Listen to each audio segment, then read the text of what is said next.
What? You've had the divorce papers ready this whole time? That's low, even for you, but it doesn't matter because I'm not afraid. Troy sat across from me in our cozy apartment, his eyes cold and unyielding. He always had a way of making everything feel like my fault. His voice dripped with smugness as he spoke.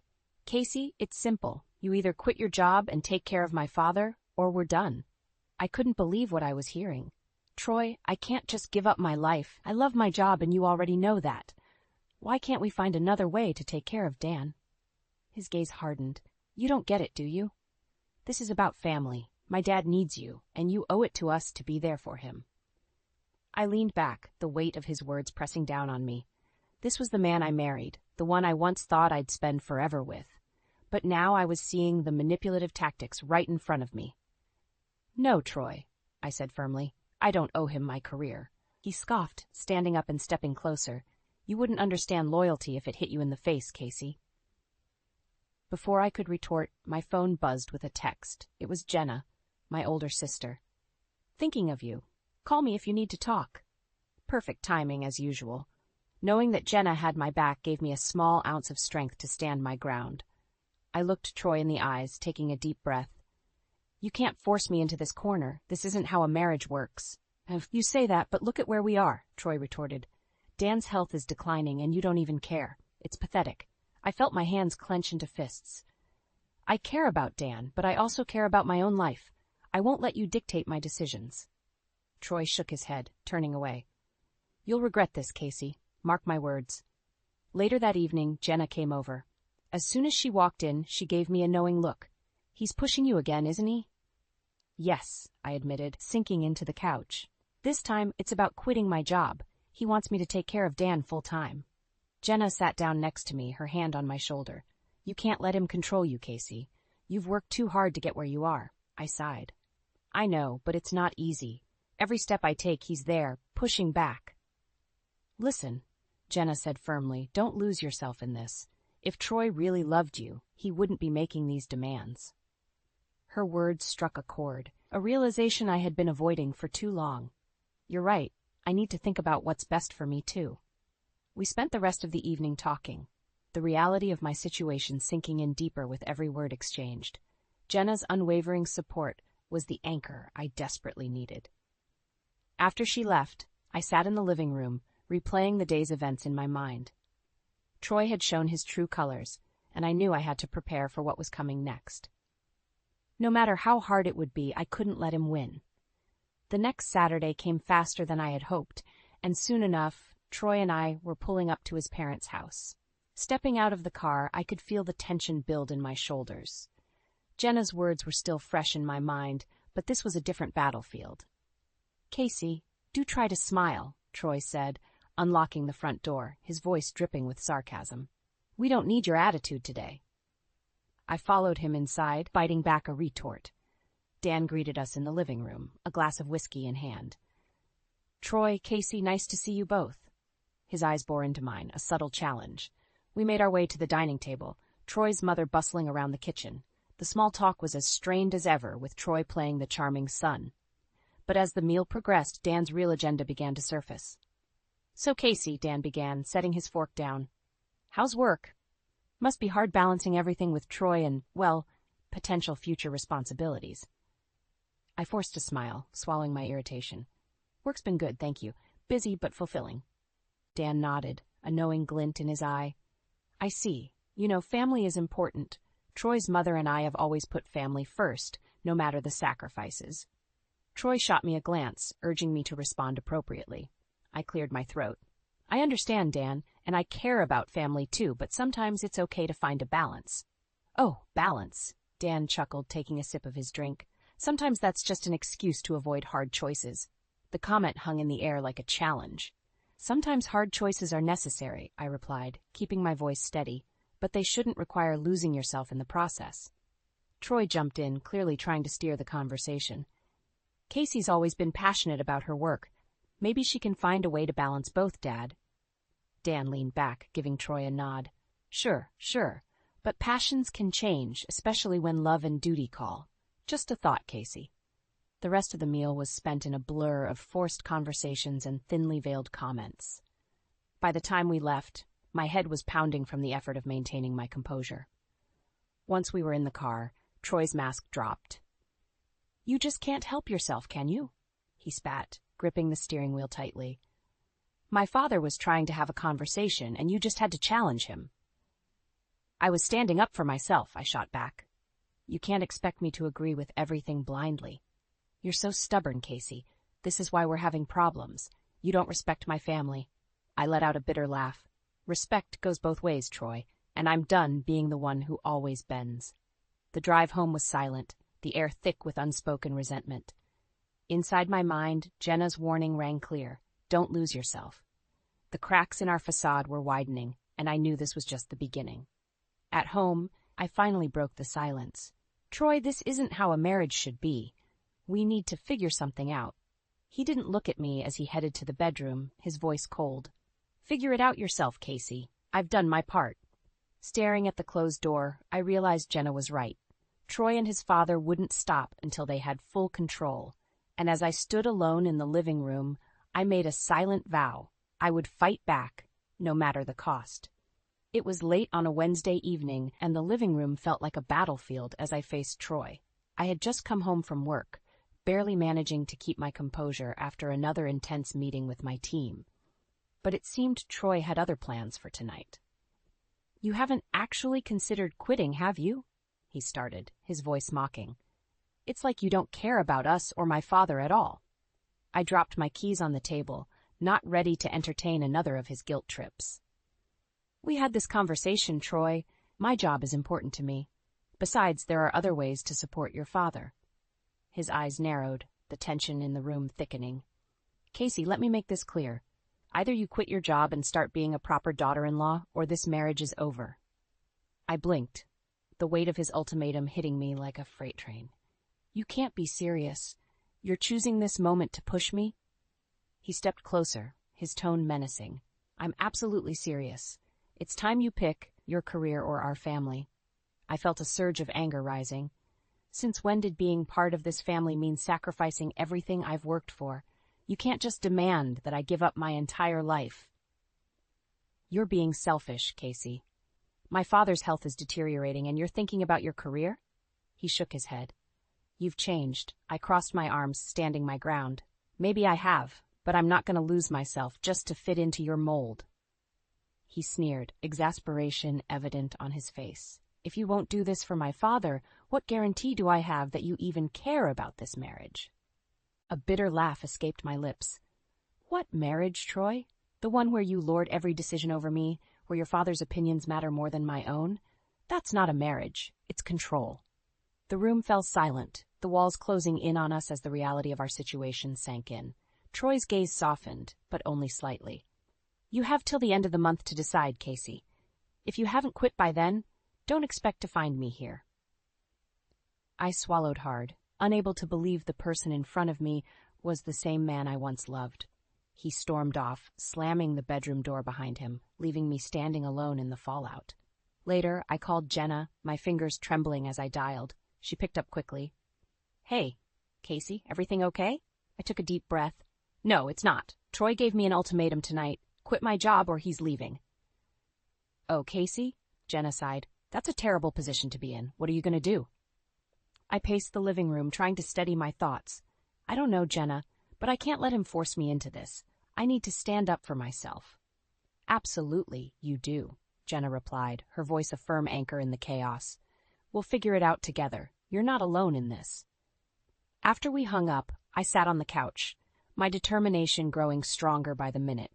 The next steps wouldn't be easy, but with Jenna by my side, I knew I'd find a way to reclaim my life. The lines had been drawn, and the battle was just beginning. The following weeks felt like a balancing act on a thin wire. I buried myself in work during the daytime, finding solace in my projects and the camaraderie of my colleagues.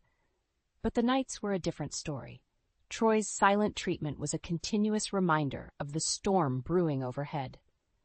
One evening, after sending off a final project email, I made my way home, feeling a knot in my stomach. Stepping through the door, I could hear Troy on the phone in the next room. He was laughing, a sound that felt foreign in our current reality. "Yeah, it should be finalized soon. Once it is, everything will be set. Troy's voice carried a confidence I hadn't heard in a while. My curiosity piqued, and I edged closer to the door, trying to pick up more. "Don't worry, Dad," Troy continued. "Once Casey is out of the picture, we'll have complete control over the finances and everything else. She won't know what hit her." My breath caught in my throat. What was he talking about? And then it hit me. Something was seriously wrong. I backed away quietly and waited until Troy hung up. When he emerged from the room, he barely looked at me. "I'm going for a walk," I said, grabbing my coat. He just nodded, disinterested. As soon as I was outside, I dialed Jenna. "We have a bigger problem than I thought," I said the moment she picked up.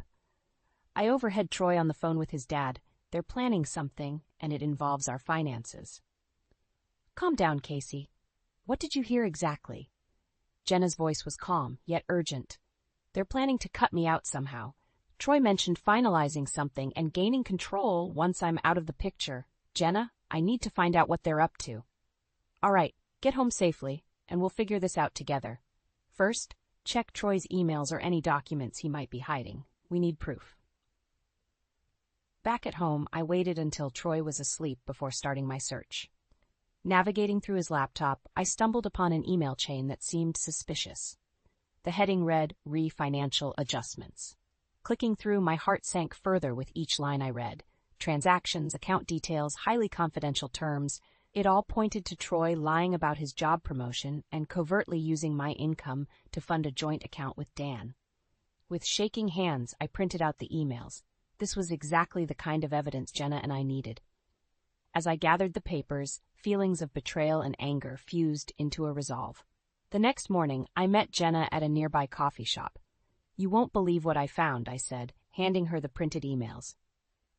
Her eyes scanned the pages quickly. "This is unbelievable, Casey. They're clearly planning to cut you off financially and leave you with nothing. We need a plan." "I won't let them destroy everything we've built," I replied firmly. "We have to find more proof, something that directly ties them to this scheme." Jenna nodded. "We need to be smart about this.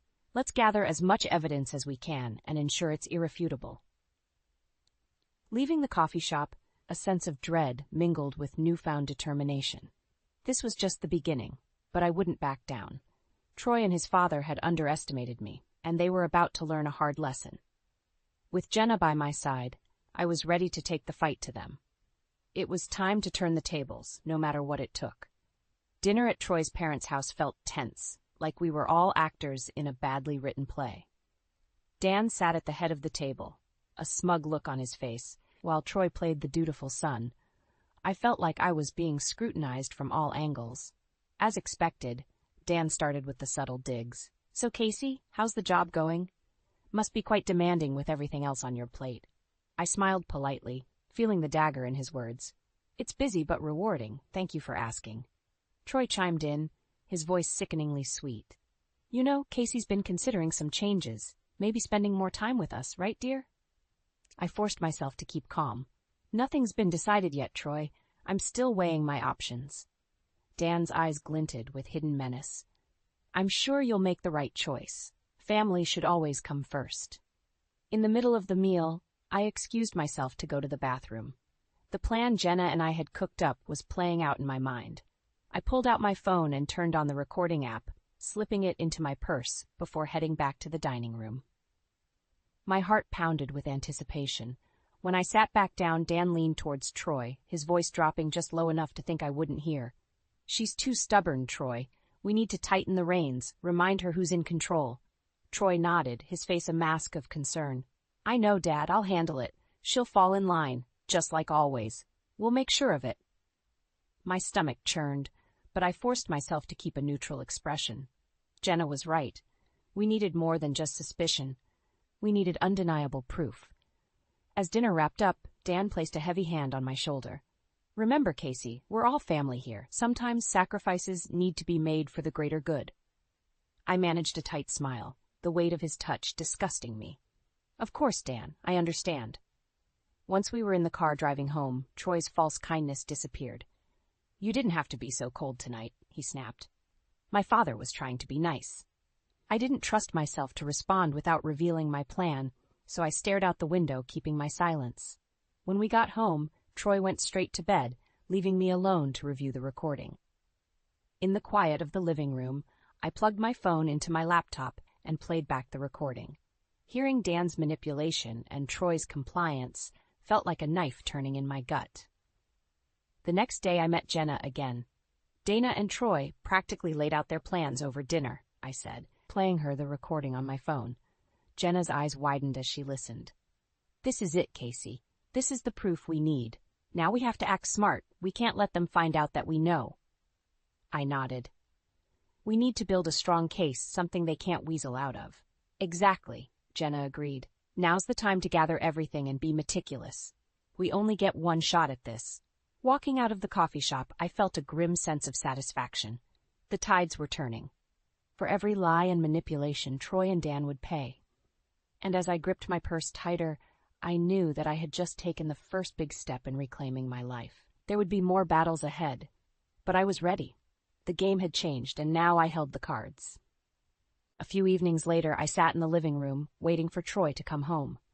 The envelope containing the truth lay on the coffee table in front of me, daring me to turn this moment into a confrontation. The recording device in my purse was my secret weapon. The door creaked open, and Troy walked in, noticeably weary. Casey, he greeted, a forced warmth in his voice. Troy, we need to talk, I said, my voice steady but stern. He narrowed his eyes, sensing the shift in my demeanor. What about? I reached for the envelope but kept my eyes on him. About us. About what kind of marriage this really is. He scoffed, dropping his bag onto a chair. I've been telling you that for weeks, Casey. Why the sudden urge to talk now? I stood up, placing the envelope in his hands. Open it. Troy looked skeptical but tore into the envelope. As he read the printed emails and transcripts, his face twisted into a mask of anger and disbelief. Where did you get this? I found it, Troy. I know you've been lying about your promotion and using my income for your secret plans with Dan, I said, holding my ground. He stepped closer, trying to intimidate me. You've been spying on me? How dare you? Yes, I have, I replied, unwavering. And I've discovered what you and your father have been plotting all along. You can't gaslight me anymore. Troy's face flared red with rage. This means nothing. No one will believe you over me. Let's see you try to use this against me. I took a deep breath, pulling out my phone. I don't need to try. I've recorded everything, including your little chat with Dan during dinner. I played back the crucial part of the recording, watching as Troy's confidence melted into panic. He lunged at me, trying to grab the phone, but I was quicker. I stepped back, keeping it out of his reach. This is who you are, Troy. This is the man I married, I stated, my voice cold and resolute. You manipulated me, tried to control me, but it's over now. He was breathing heavily, struggling to regain control. You think you're so smart, Casey. Doing this won't end well for you. I raised an eyebrow. It's already over. I'll be leaving, and I'm taking this to a lawyer. You can explain to them and everyone else why you and your father felt the need to set me up. For a moment, he looked like he might hit me, but then he deflated, the color draining from his face. You're making a mistake, he said, his voice trembling. No, Troy. The mistake was thinking you could control and deceive me without any consequences, I replied, turning away from him. I took my keys, picked up my pre-packed bag, and walked out the door without looking back. This was the end of a painful chapter, but the beginning of my fight for justice and freedom. Driving to Jenna's, I felt a sense of liberation wash over me. The road ahead was uncertain, but I knew one thing for sure. I was taking control of my life, and with Jenna's support, I had the strength to face whatever came next. Arriving at Jenna's doorstep, I rang the bell. She opened the door, and the sight of my sister's reassuring smile brought tears to my eyes. It's done, I whispered, feeling a wave of relief crash over me. Jenna said, hugging me tightly. You did it, Casey. Now let's make sure he pays for everything. As we walked inside, I realized I was no longer alone in this fight. With the truth on my side and Jenna by my side, I was ready to face whatever came next. The battle had just begun, but for the first time in a long time, I felt hopeful. A week had passed since I confronted Troy. I had moved in with Jenna, and with her support, we planned our next steps meticulously. My lawyer had all the emails and recordings. The legal wheels were in motion. That morning, Jenna and I sat at her kitchen table, finalizing the details. "Casey, here are the divorce papers," she said, sliding them across the table. "All you have to do is sign." I picked up the pen, my hand shaking slightly. This was it, the final push to sever all ties with Troy. I took a deep breath and signed my name, feeling a strange sense of calm wash over me. "Good," Jenna nodded. "Now, we just need to ensure he gets these and understands he has no way out." I packed my belongings with Jenna's help, making sure I left nothing behind. We loaded everything into her car and drove to my former home. The plan was simple: deliver the divorce papers and recording, and then walk away for good. When we arrived, Troy's car was in the driveway. My heart pounded as I stepped out, clutching the envelope. I steeled myself, walking to the front door.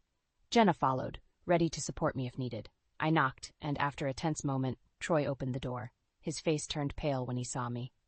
"Casey, what do you want?" "I'm here to finalize things," I replied, holding out the envelope. "Divorce papers? It's over about Troy." He took the envelope, his hands trembling. "You can't be serious." "I am," I said firmly. "Inside, you'll also find a copy of the recording and the emails. You cannot threaten or manipulate me anymore." Troy's facade crumbled. "Casey, please, we can talk about this. We can fix things." "There's nothing left to fix, Troy," I replied, my voice unwavering. "You broke this marriage with your deceit and manipulation. This is the end." For a moment, he looked desperate, his eyes searching for a way to regain control. But there was nothing left for him to grasp. "You'll regret this," he spat, his voice cracking. "You'll end up alone." "I'd rather be alone than stay in a toxic relationship," I shot back. "Goodbye, Troy." Turning on my heel, I walked away, Jenna matching my stride. We got back into the car, and I let out a breath I didn't realize I'd been holding. "It's done," I said quietly. Jenna reached over, squeezing my hand. "You did the right thing, Casey. Now let's get you home." Back at Jenna's, we sat in her living room, a sense of relief mingling with the anticipation of what was to come. "So what's next?" Jenna asked gently. "I start over," I replied, feeling the weight of the past weeks lift from my shoulders. "I focus on my job, my life, and what makes me happy. I won't let Troy's actions define me anymore." Jenna smiled, her eyes filled with pride. "You're stronger than you think, Casey, and remember, you're not alone in this." "Thanks, Jenna, for everything," I said, hugging her tightly. "I couldn't have done this without you." "That's what sisters are for," she replied, holding me close. As we settled in for the evening, a sense of calm washed over me. The future was still uncertain, but for the first time, it felt like it was mine to shape and control. And with Jenna by my side, I knew I could face whatever came next. The fight was far from over, but I was ready. Starting now, I would rebuild my life on my terms, free from manipulation and deceit.